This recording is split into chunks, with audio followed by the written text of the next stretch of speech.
В этом видеоролике я буду ловить рыбу в Steel Brain Rod ровно 2 часа. И вот какой итог из этого получился. Последний брейнрод, который мне выпал из этой рыбалки, повергнет вас в шок. Погнали!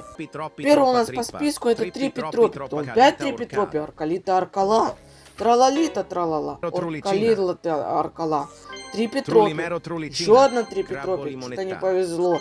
Какой-то лимонад, еще один лимонад, опять алмазная 3 Петропи, Тралалита Тралала, Оркалита Оркала, Лас Тралалилитас. Это пойдет, мне он нужен для 16-го перерождения. Сейчас у меня 15-е перерождение в Steel Brain Rod. Какое перерождение у вас в Steel Brain Rod? Подпишись, это мой новый канал.